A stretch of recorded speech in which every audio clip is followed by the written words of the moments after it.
All right, welcome back to the To Be Better podcast. We are the Chris's. We do question and answers, emails, and sometimes we simply talk shit. But first, a disclaimer. We are not professionals. No. Everything that we speak on is opinions derived from experiences and outside knowledge we've gotten from other resources. Mm-hmm. If you get any value or something we said resonates with you, share this. Yes, that's how we grow. And if you're not subscribed, why not? Yeah, that's a good question. If you're not subscribed, you're going to miss out on this whole experience. That's the Chris's. That is the Chris's. Please leave a comment. Your comments are actually super dope to read. Knowing how that we've impacted you or your relationship, it just helps us continue to do what we're doing, and it shows that what we say works sometimes. And to submit a question or just to email us and say how we've helped or maybe constructive criticism, email us at tobetterco@gmail.com. The number 2. The number 2. Emails will be read anonymously on this podcast, unless specified otherwise by the sender. So if you don't want us to put your story out there, tell us that. Correct. If you're going to send emails, please be as detailed as possible. If you give us a one-sided email about how your partner is the problem, that is all we will address. Yeah, you will get a one-sided reply. Yes. Nobody is perfect. Take accountability. Everybody can grow. Whew, preach. And we are giving unbiased, honest opinions. We are not yes men. So if you submit something to us, be prepared for an answer that you might not like getting. But we are going to give you a very honest, outside perspective. Is that the full disclaimer? Yeah. Now to the episode. You're on it. I know. This makes me feel good. It's like a nice break.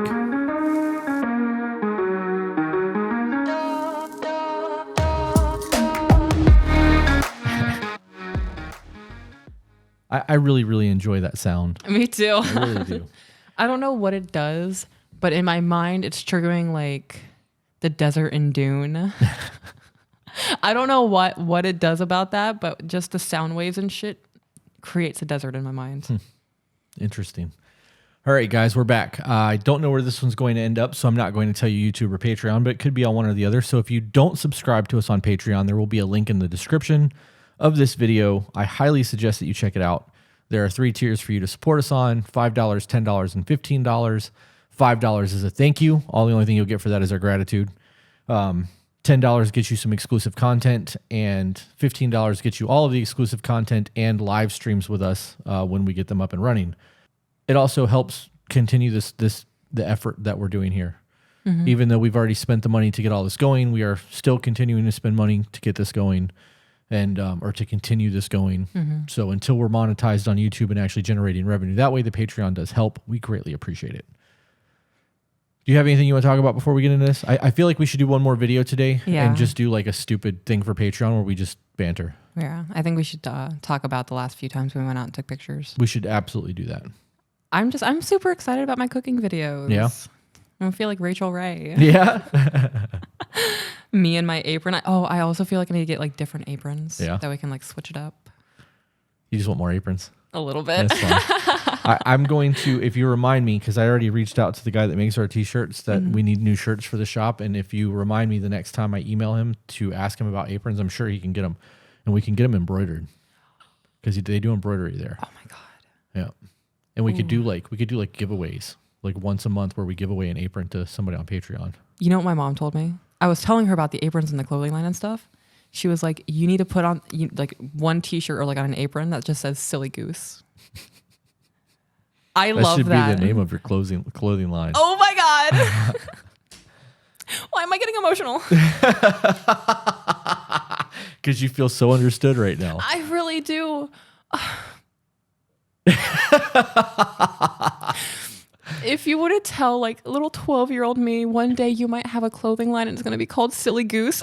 That makes me so happy. Instead of actually saying Silly Goose though, we should draw like a goose with a monocle and like a top hat with like the mustache. Oh my God. And make that like your logo because it's kind of silly. I already love him. Be a goose. Yeah. His name is Alfred. I was going to ask you, what are you going to name him? I was literally about to ask that. Alfred. That's funny. That's so funny. You know me so well. All right. You want to just get into this one? Yeah, let's go. Right. Hey, y'all. Y'all. Oh, wait. What? Hang on. I want to find this so I can read it.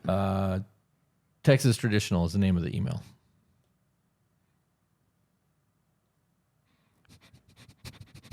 Good? It's so much more dainty when I do it. My little lady knows. It just ruins it all.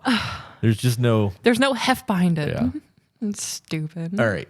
I've been watching your videos and I have so enjoyed your content. I really appreciate that we see and hear the good and the bad.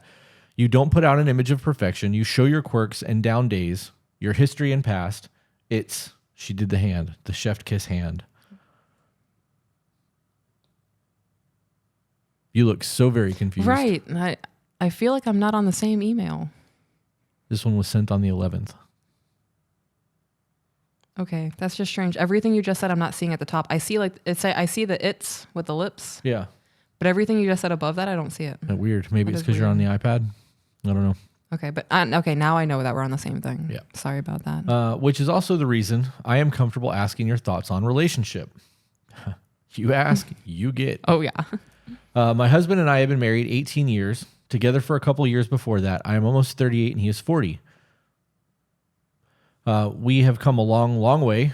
He was very passive I was very domineering and overbearing. Insecurity on both of our parts. We are complete opposites to the point of frustration, but also what I appreciate the most is all the ways he's not the same as me. I'm going to pause you. Yep. I love that she sent little emojis because it's all these words and I'm like, ooh, a picture. I enjoy it.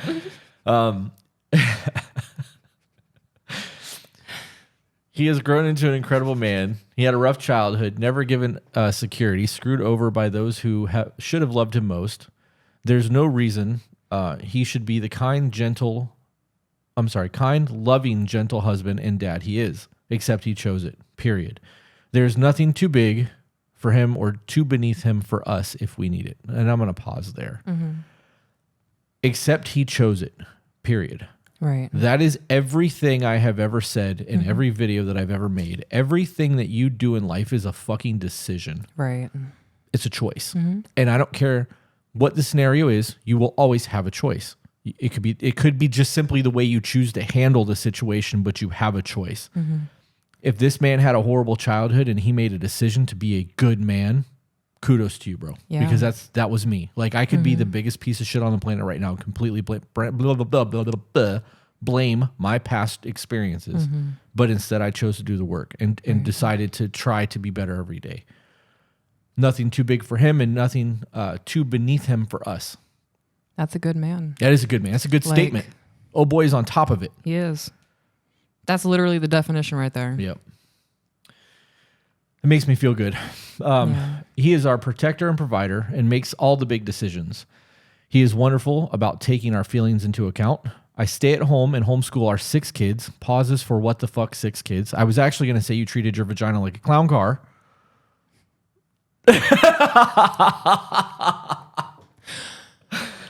That may get cut. Yeah. It's so accurate though. They're all at different times, but do you hear the song? All right, sorry. 6 kids is a lot. That is really a lot. You were 3 away from a baseball team. You should just go ahead and get that over with. I would finish it. Yeah. But, you're almost there. We don't tolerate quitters on this show. I have 2 children. That's enough. I get overwhelmed with the 2. How are you handling 6? Nope. We have a friend that's got 6 kids, and I just don't. He lives to work and support his family and does exactly like this dude does. That's crazy. It is. It's insane to me.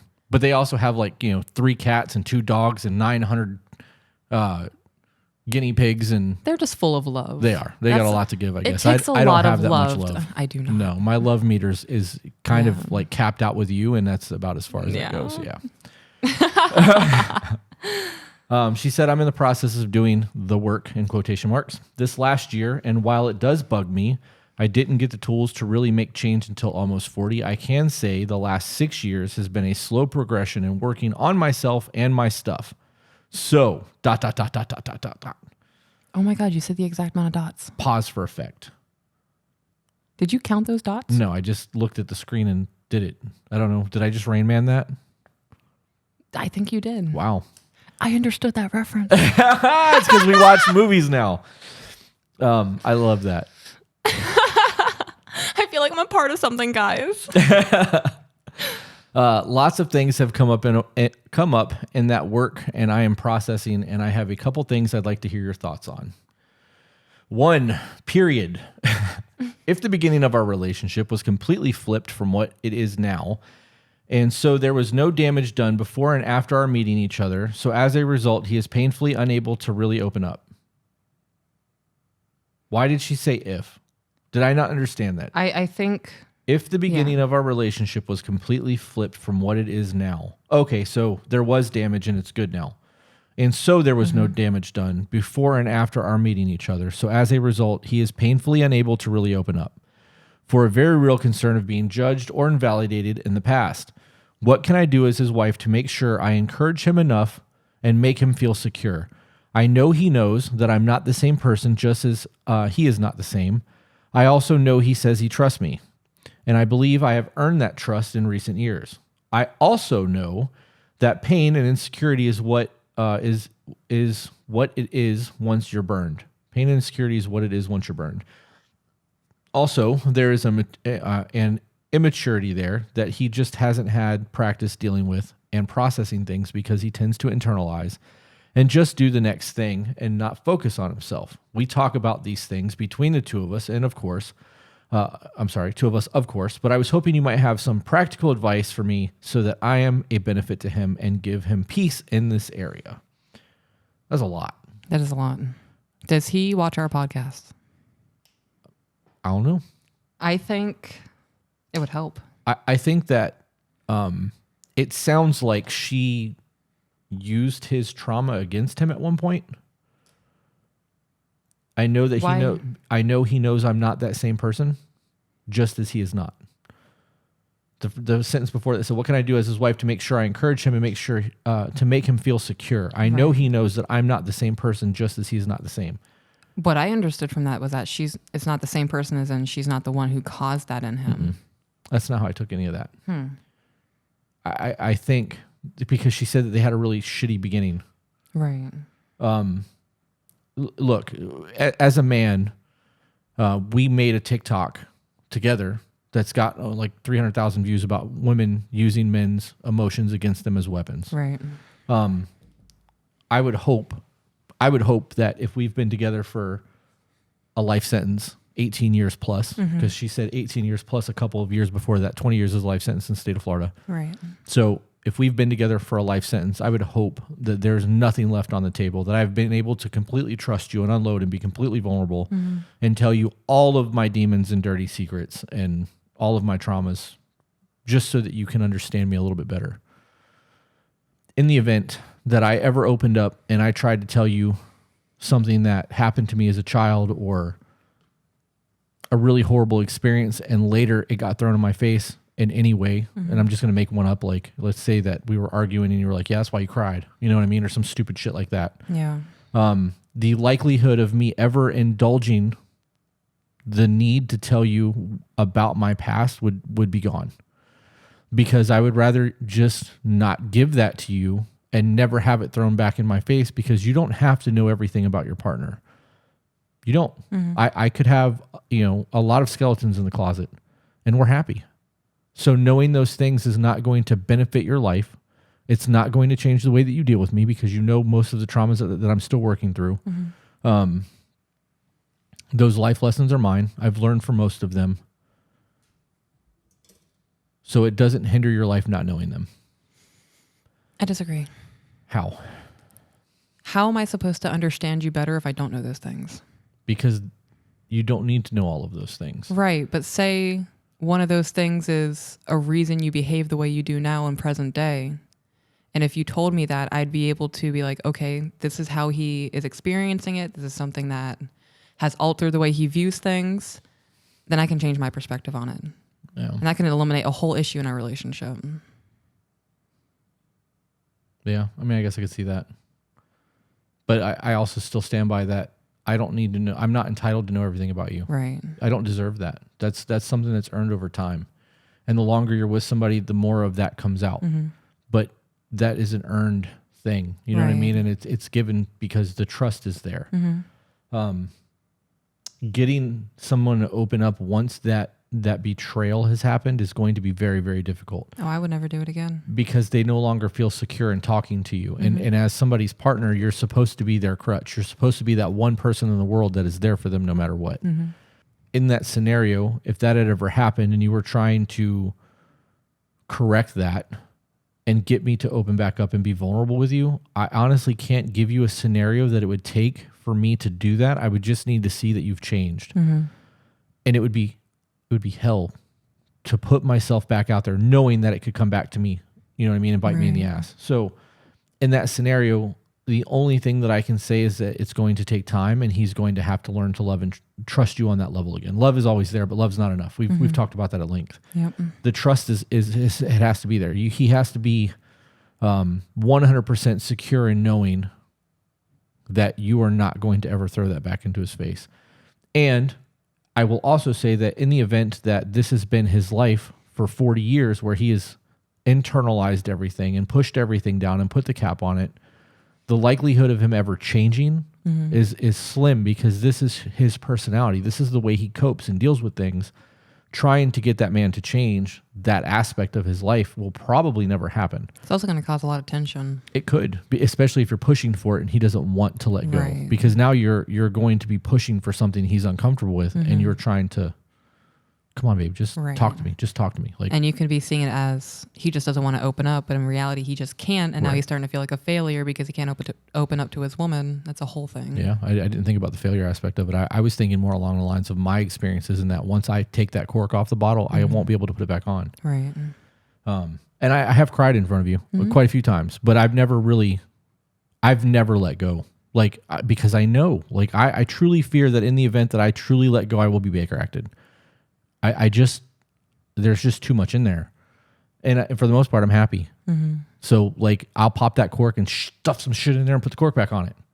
And I just continue to be happy. And if that bottle ever breaks, then fuck me. But until then, that's how I've been coping for 40 years of my life. And it's worked this far. Kinda. You don't want to know if there's even a better way to do it. Like, are you happy with that? Yeah. You're happy with that system? Yeah, it works. I'm still here. I'm not asking you if it works. I'm asking you, does that make you happy? Do you think I'm happy in life? That's not what I'm asking you. I'm asking you because that's the answer. I am happy in life. My life is dope as fuck. Right, but your coping mechanism. I didn't say it was flawless, but it works. You don't want to know if there's a better way to do it? I'm sure there is. I've been to therapy a lot in life. Oh, so this is you can't teach an old dog new tricks. That's exactly what this is. How disappointing. Isn't it? You're the one who went for an older guy. I don't know what to tell you. I don't know. If he intends to internalize it, I don't think that I do that as much as I used to because I do feel comfortable in talking to you and what I'm going through now because we're living it together. Right. So it's a different scenario. Like the shit that I've pushed down and suppressed my entire life will probably always stay there. But if something really bad happens or if I go through a really stressful scenario, I'm going to lean on you as hard as I can because I know that in the event that you can remove some of that weight, my life is going to be better. Right. So that's my advice on this first number one thing. If you have a scenario where he's going through shit now, ask him to open up with you because you can help him carry that load. And you need to, I honestly think that it's important to verbalize it as such. If you guys are married and you're his partner, you're supposed to be a crutch when he's too weak to carry himself. You're supposed to be the person that takes a little bit of weight out of his pack to make his load a little bit lighter so that he can continue going on and providing and doing what he needs to be doing. And sometimes that little bit of conversation where he's able to let just a little bit out of that bottle could be enough to make him feel better. And in that aspect, you are going to build that trust with him to let him know, like, you know, it might be 2 years from now, but he opened up to you and was vulnerable and you didn't throw it in his face and it didn't become an issue later. So, my recommendation for this, I hate that I say, Me too. And you know what? I say like a lot. Me too. Which makes me feel like, you know, like a valley girl. So I feel like there's a lot of things I do that shows you materialistically is not the real word, like physically. Like I go out of my way to help you. Even when you don't ask me, I still do things to help you. So I think that builds like a subconscious safety of knowing, okay, well, if she's got me in the real life, she's going to have me in my mental shit.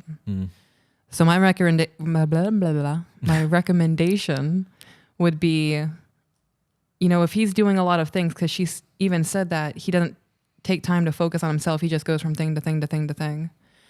If his plate is overwhelmed or overfilling, whatever, I understand you guys have 6 kids. You have a lot going on.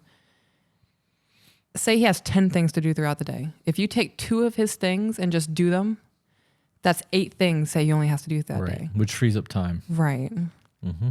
I think stepping in the physical realm and showing that you're a safety and you got him is going to kind of help you break down that barrier a little bit to show that you can be trusted in other aspects. Yeah, it shows that you're his partner. Does that make sense? Yep, it does. Every time you do that thing, all I can think of is that white cat with the curled tongue. Yeah. All right. That's what I embody when I do that. Okay, good to know. So now he said okay. now it really just solidified that for me because I already saw that when you were doing that, but now you're the cockeyed cat. Are you telling me that was the energy I was putting out all the time? For me, it was. All right. Thank you for seeing me. This is how you make your partner vulnerable. She said, Chris, I want to take a second to appreciate, talking about you. There's a little star next to my name. Yep. I love the pictures. The level of compassion you speak with about your partner is something our society lacks so much of. The simple, thoughtful love of thinking, hey, they are going through something. I'm not going to focus on ways that might throw a wrench in things for me or how I feel about. Instead, let me say this simple thing so they know that they are not alone and be a safe place to fall. Honestly, it should be common sense, but even those that are working on themselves can be so self-focused that it's not natural to just have compassion. So kudos for reminding of that. That paragraph right below the one that you just sent is exactly what you kind of needed to hear. Yeah. That's it. Like crazy. Hearing things like that, like knowing that somebody is seeing what I am saying, I'm not just spewing words into the universe. Like people are hearing the shit I'm saying. That makes me really happy. Well, the next one's addressed to you as well. You want to jump into it? Oh my goodness. Number 2, period. I'm popular. Chris, as a woman, I have done a 180. While I almost hate to say this because I don't want to be perceived that because of traditional values I've lost myself, ... I kind of have. You did it again. Rain Man. Your bad bitch comment on a recent video made me think, yes, I fixed myself up. Watch my posture, etc.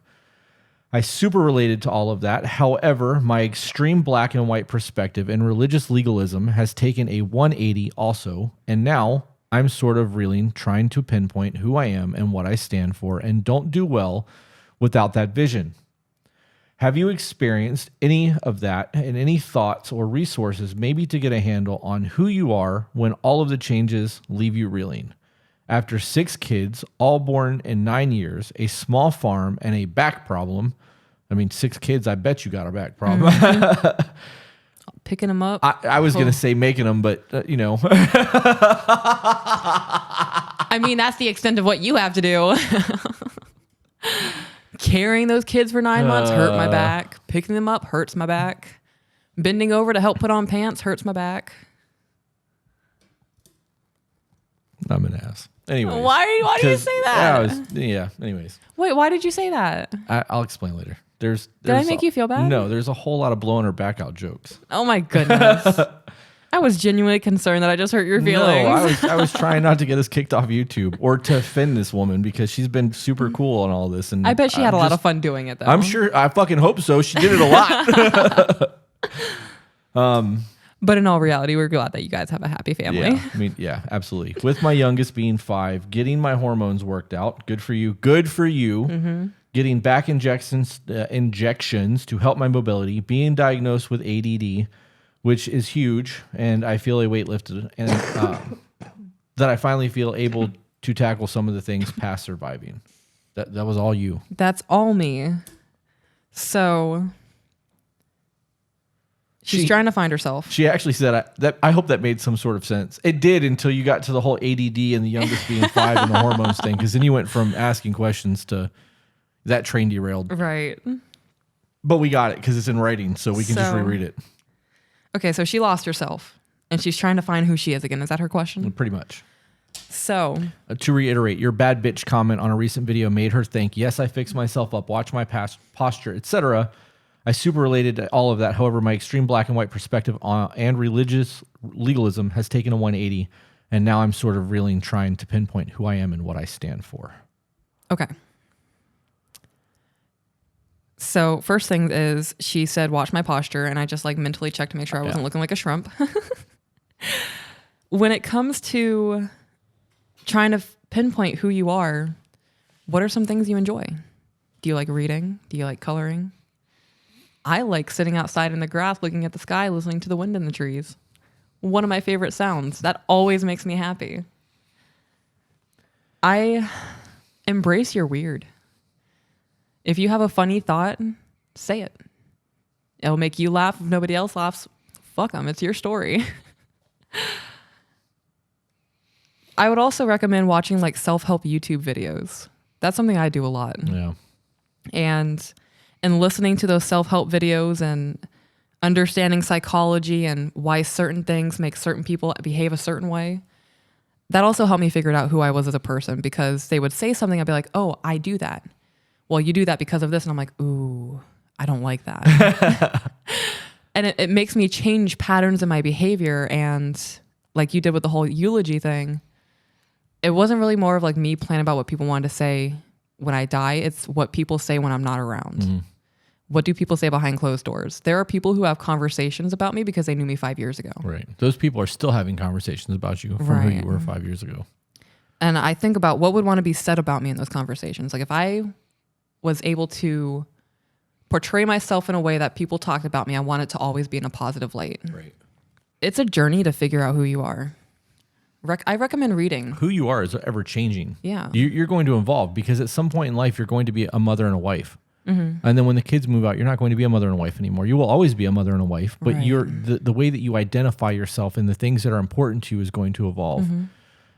I would also like to say that in the event that you are really soul searching and trying to find yourself, be the wife, and don't just do the wife thing, but like be intimate, be passionate, like rekindle what you had when you met your man in a positive way, because you said it wasn't very good in the beginning. Yeah. Start going on dates again. Mm-hmm. Hold his hand. Sit in the same side of the booth with him when you go out to the restaurant. Right. Like when he's at work, text him something you thought about him. Yeah. I do that constantly. Or send him a picture of your butt. Ooh, butt pictures with little booty crease. The booty cleavage, yes. the under the butt cleavage. It just this. I'm not going to explain how my train of thought just went this way, because there was like 17 thoughts that got me here. But somebody made a comment the other day that I just want to keep you barefoot and pregnant, which doesn't make sense, because I will never have another kid. And no, no. You have a pair of $3,500 Louis boots in there that I bought you that you wore once while standing in the bathroom to try to break in. Yeah. The from here to here came from the under the butt cleavage from the picture that I took. And how I got to the barefoot and pregnant thing, I'm not really even quite sure. But that's where we landed. But that is absolutely where we landed. And I think it's because in my head, I can see that picture of you standing there in those Louis boots with that shirt on, and all I can see was your under ass cleavage. Had you sent me just that as a photo, I'd have been like, you're sick. You need to come home from work. Oh, man. I love the things I do for you. I love that you do those things for me. You know how easy it is to let that go? Yeah. Or to just be like, I'm going to tell him myself. Oh.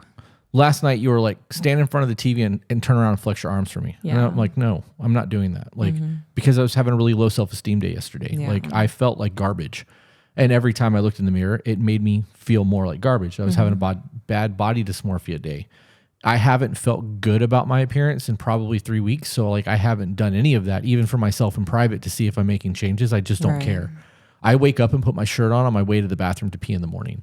Like I don't want to see myself in the mirror. So I am not sending you photos. I'm not sending you selfies. I'm not doing any of that. And it's not because I don't want to surprise you or do things. Instead, I'm sending you flowers because it lets you know I'm thinking of you. Yeah. But I don't have that I look good right now. So as we age and we have stress and we don't feel good about ourselves, those kind of things tend to slow down anyways.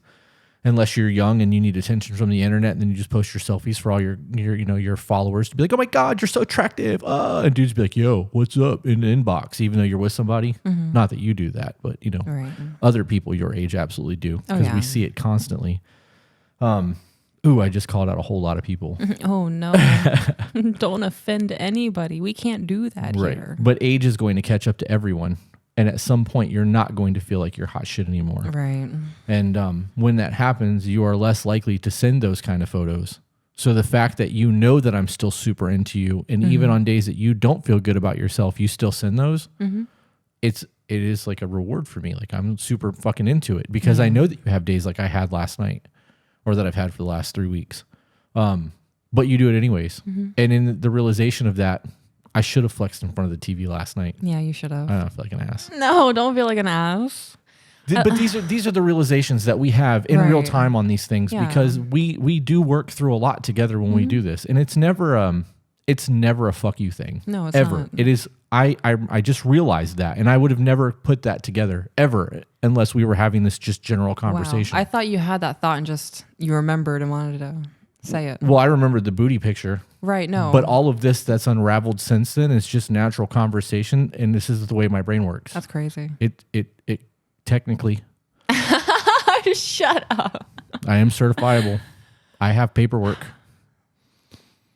Why did you take that as a direct dig? That was more of like a haha, you're right, not a dig. No, that thought process was wild to me. It was a roller coaster. It was like, oh my gosh, where are we going? Like, not that you're crazy.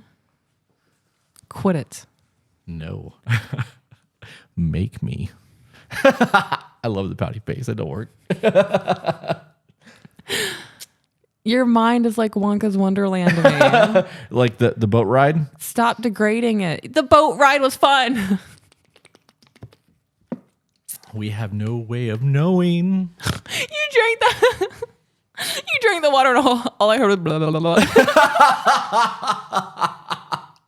So every time we turn the Sony cameras on, they do that. They go blip, blip every single time. And every time she turns it on, I go blip. And you nail it. We're fun. And then in regards to you don't know what you stand for. Well, what are you questioning? Is it everything in life? Or is it certain topics and certain things? Serpent? Blah, blah, blah. What I would recommend doing is, if you don't know your stance, let's say on anything, you don't know what your political stance is, you don't know how you feel about weed being legalized, you don't know how you feel about endangered turtles, pick a topic and think about it. Do research on it. I am scratchy. Unbiased research. Not even unbiased research. Look at all of the shit. And then sit down and say, okay, I have all of this information. What do I think about it? Yeah. I don't care if it's unbiased, biased. Everybody has an opinion on something. People have a hard time not just taking someone's opinion as fact and doing the thinking. Oh, I go into all of that shit looking at it as like it's bullshit. I think even the stuff that NASA puts out sometimes is like, okay, you just saying this to get us distracted for something? Or Right. I'm trying to get some government funds. What's going on over here? Yeah. I trust absolutely nothing I read on the internet. Yeah. So It's like you've been here for a while. It's crazy. So really just start sitting down and thinking, and how do certain opinions make you feel?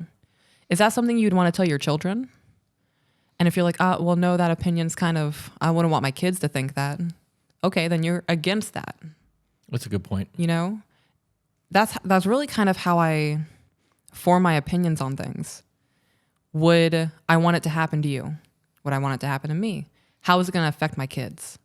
If I have a stance on something that involves anybody having any bodily harm to them, it's wrong. You know, I just totally derailed. No, I mean, you're just giving opinions. What at did I this just point. say? You said that if you have a thought of somebody having bodily harm, you're against that. Right. Because I wouldn't want to get hurt. Right. You know, like the whole Hitler rising to power, people are like, oh, well, it doesn't affect me, so I'm not going to do anything about it. And then finally it gets to you and there's nobody to help you. Yep. That fucking poem, you know how hard it is for me to read that? Yeah. Every single time. That I got to be honest, like I've not been traumatized by a lot of things in life that I've experienced that are not like a direct assault on me. The Holocaust Museum fucked me up. Like that entire week was ruined for me. My depression was set off. Like you cannot. I don't even want to get into that, but that's a lot. Like if you have a Holocaust museum near you, you owe it to yourself. You owe it to history to go and spend a day in that museum. You know, there's people that are on TikTok that walk around and we're like, you may have seen this. It was like a person with a microphone and it was like, who's worse, Trump or Hitler? And they're like, Trump. And they're like, really? And like they try to explain it and they're like, what are your opinions on the Holocaust? And people are like, the hologram, what's that? And like, these are adults that have no idea what the Holocaust was. Are and you don't, serious? Oh yeah. Oh, it's bad. Oh, I thought didn't we have a conversation about this? We did. I feel like we did. Yeah. It blows my mind because, you know, they're not teaching that in school the way they used to. Anyways. You know, I don't care what I think the kids are learning in school. If I deem it as important, when they come home, you're going to learn that shit. Yeah. Yeah, absolutely. Learning doesn't stop just because they leave school. Well, it does when you send your kids to school to be taught so that you don't have to do the work.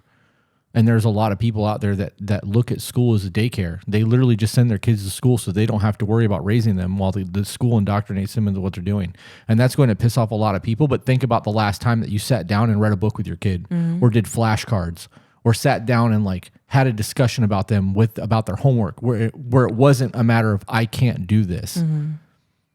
There's a lot of parents out there who literally just use school as a daycare in a way that they don't have to worry about it so they can continue working. And a lot of that comes down to just not being able to afford to do those things. Right. Or not having the patience to do it because they're working a full-time job. It's a system. It's a whole fucking process. But so the last thing I'm going to say on trying to figure out who you are, it sounds like you identify yourself as a mom and a wife. Yeah, I agree with that. I Nothing absolutely outside agree of with that. And that's a problem. Right.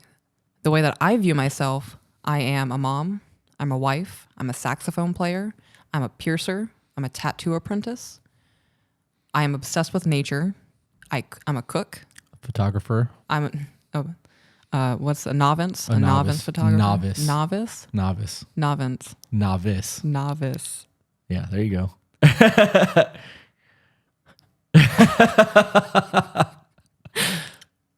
I know we had this conversation in the car. We did, but you had an edible in you, so I don't expect you to remember all of it in detail. I feel like I'm right. You can Google it. We'll see. Novice. As I am Googling this, novice. I'm adding an N. You are, and I explained that to you yesterday.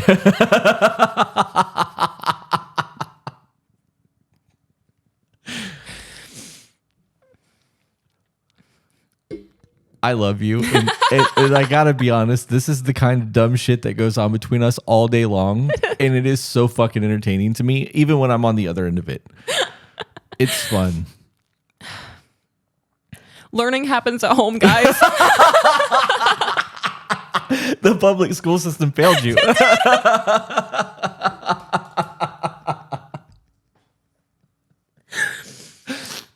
Oh, fuck. I promise, guys, I'm intelligent. Just as long as you're not a beginner, right? I can't say salmon either.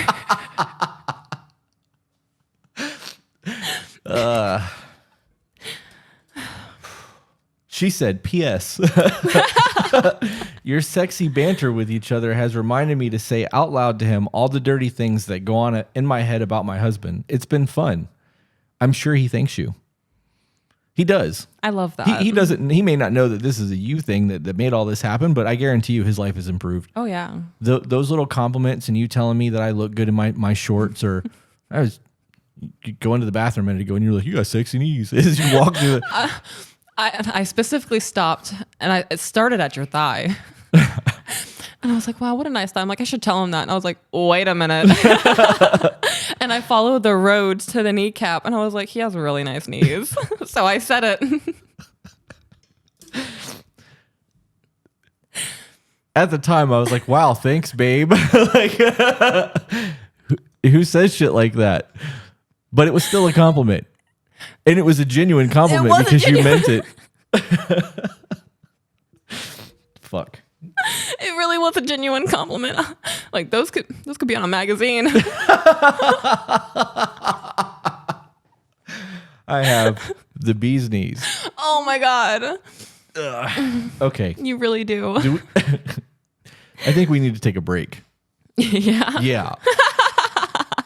You got anything else? No, I'm good. All right. We'll see you guys on the next one. Bye, guys.